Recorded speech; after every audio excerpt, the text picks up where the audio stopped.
Well, hello there. Welcome once more to Kwanchua's Kitchen. And if this is your first time stopping by, I'd like to say a very warm akwaba to you. Today I'm sharing with you my amazing, delicious, unbelievably good homemade whole wheat bread, what we call in Ghana brown bread. This is a true keeper and I know you will love it. Trust me, there's nothing like homemade bread. And once you are able to perfect this recipe and my sugar bread recipe and maybe all other bread recipes that I'll share with you, you will come to agree with me. So let's look at the ingredients we'll need for this bread. I have here some butter, salt, nutmeg, yeast, sugar. I have here some evaporated milk, my warm water, my all-purpose flour, that is the white one, and my whole wheat flour. And I'm going to list everything for you in the description box in the right quantities and everything.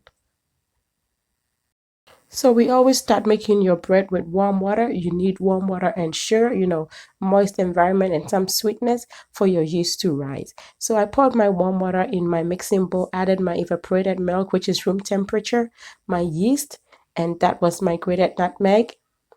I'm adding in my sugar, salt, butter,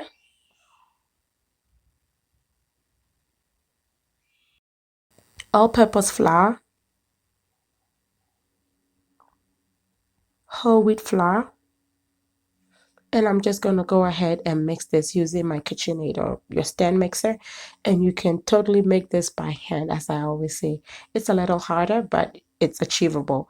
So I am just mixing this on my lowest setting just to make sure everything is incorporated, and then I'll increase the speed just a little bit. My machine is tired. It really needs some tuning. As you can see, it's jerking and all. It's not really able to sit still because I've really, really overused it. But it's still working. Thank God for my KitchenAid. So I am adding in some vanilla extract because I forgot to add it ahead of time. That should have been in the liquids, in the beginning when I had the milk and water. But it still works perfectly. And now look, my dough is forming. Just look at that. Look at this. For you to see that your dough is perfect, like I always say, you will see that the dough lifts up from your mixing bowl and clings to the dough hook, just like this is. It's just moving along, not stuck in the bowl or anything. So I'll be kneading my dough for a total of 8 to 10 minutes. But if you're using your hand, I will recommend that you do an extra 5 minutes at least for a total of 15 minutes, since you're manually doing this to get a beautiful, smooth, perfect texture. At this point, I think my dough is perfect, and so I'm just gonna go ahead and get it ready to rise. Just see how it clings to the hook. That is perfection right there. So I'm just getting my dough from the mixing bowl. I could have let it rise in here, but I'm also going to be making some sugar bread. So I'm just going to put this in a greased pan. That is another mixing bowl, a greased mixing bowl. I just greased it with some butter because when the dough rises, it's going to stick to the sides of this bowl and be messy when you're trying to lift it. So it's always better to grease the bowl that you want the dough to sit in to rise, just like that. And better still, apply a little bit of butter on the top of it as well.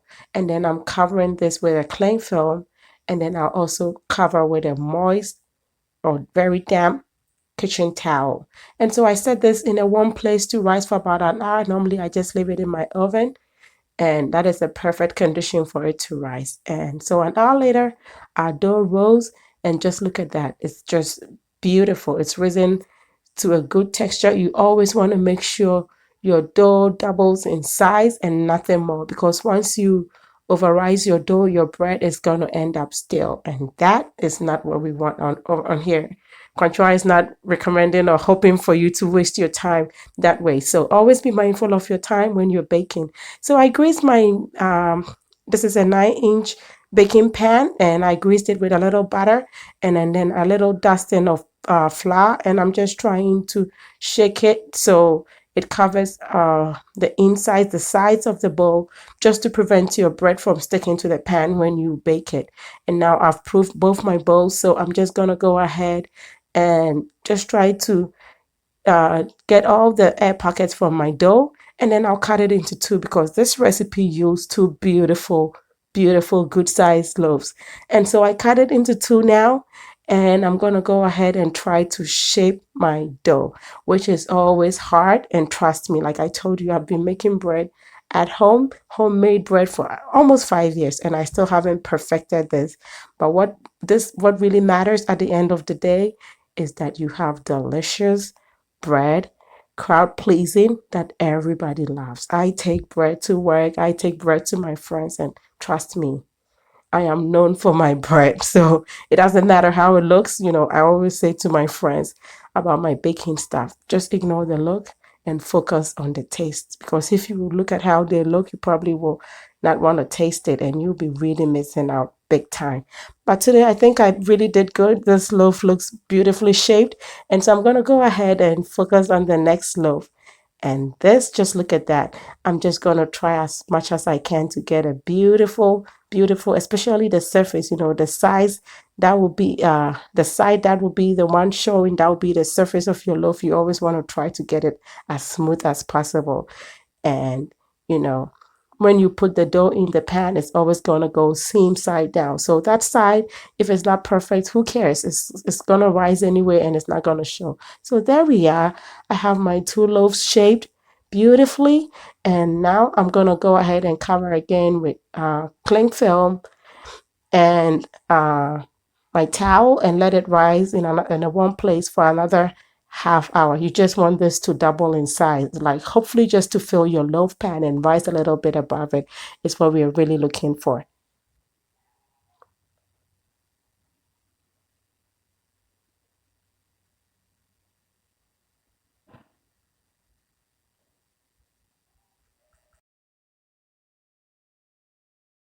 So I covered again with my damp kitchen towel and let it rise for about an hour. And an hour later, just look at this. Beautiful. Our dough has definitely doubled in size. It's risen a little bit above the baking pan, and that is how you want to find it. Beautiful, beautiful loaves. And I preheated my oven at 300 degrees Fahrenheit, and now it is hot enough for me to bake.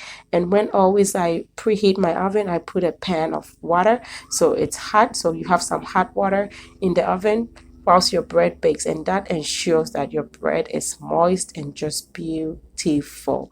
So our bread is done. It smells amazing, and of course, no doubt it's gonna taste just as perfect. So I bring them out and let it sit for about 5 minutes. And so 5 minutes later, I just transfer them onto my cooling rack. And I always want to cover it just a little bit to make the crust not so much on the crunchy side. So I'm going to go ahead and cover this with a kitchen towel or napkin, dishcloth, whatever you choose to call it. And I covered this and left for school pickup. I picked up my daughter, who's the bread lover in the family, and now we are back here ready to cut into this beautiful, beautiful loaf. Just look at this. Look at how soft it is. You see how the bread jiggles? The texture is just on point. This is like, look, just look at this. I can't even describe it. Just look. Look at the texture. This is not just delicious. I always make my brown bread a little bit on the sweeter side. And that is the good thing about home baked. You do what you want. And I can't wait. The kids took that one that I just had in my hand, and I'm going to make a slice for myself. Just look at that. A little bit of butter. Or you could eat it just with nothing. The texture is so good. This is so delicious. Every time I go to work with this, it's like everybody's looking forward to my bread. It's like, when are you making some more bread? Everybody that I know, trust me, love this bread. And I know you will love it once you try it. So I put on some jelly and as well, and just look at that.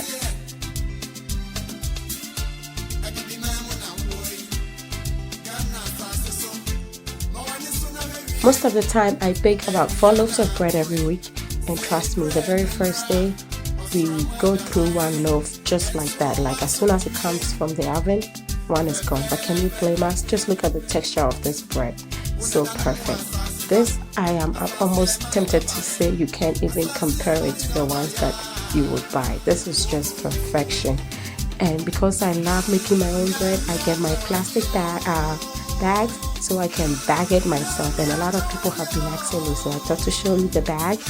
And I bag it, tie it, and they stay on the countertop. This loaf can stay up to 5 days on the countertop without going stale. Like, trust me, if you follow the recipe to the T. And it's always good to present it to your friends this way. So until I come your way next time with something delicious, be loving, be kind, be happy.